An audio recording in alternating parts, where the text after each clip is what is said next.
1973 সালে এক সিদ্ধান্ত কাঁপিয়ে দিয়েছিল পুরো বিশ্ব অর্থনীতিকে, কিন্তু আজ 2025 সালে একই আরব দেশগুলো যেন শুধু কথায় আটকে গেছে, কাজের দিক থেকে শূন্য।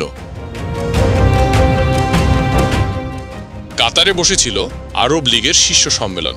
উদ্দেশ্য ইসরায়েলের সাম্প্রতিক হামলার বিরুদ্ধে অবস্থান জানানো এবং কাতারের প্রতি সংহতি প্রকাশ করা। সভা শেষে একটি লম্বা ঘোষণাপত্র দেওয়া হলো। সেখানে ইসরায়েলকে নিন্দা করা হয়েছে, কাতারের পাশে থাকার প্রতিশ্রুতি দেওয়া হয়েছে, কিন্তু আশ্চর্যজনক বিষয় হলো বাস্তবে কোনো পদক্ষেপ নেওয়া হয়নি। বিশ্লেষকরা বলছেন এ যেন শুধু আনুষ্ঠানিকতা পালন ছাড়া আর কিছুই নয়। এত ধনী আর শক্তিশালী হয়েও কাতার, সৌদি আরব কিংবা আমিরাত কেউই ইসরায়েল বা তার মূল সহযোগী যুক্তরাষ্ট্রকে চাপে ফেলতে চাইছে না। অথচ 52 বছর আগেই ভিন্ন ছবি দেখা গিয়েছিল।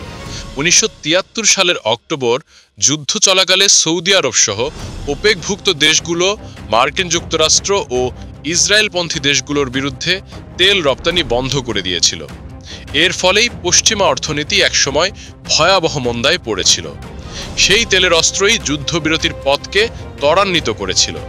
কিন্তু আজ গাজায় যখন প্রায় 65,000 মানুষ নিহত, যাদের বেশিরভাগই নারী ও শিশু, তখনও আরব দেশগুলো নীরব দর্শকের মতো দাঁড়িয়ে আছে। জাতিসংঘের কমিশন পর্যন্ত জানিয়েছে ইসরায়েল গাজায় গণহত্যা চালাচ্ছে, তবুও বাস্তব কোনো উদ্যোগ দেখা যাচ্ছে না।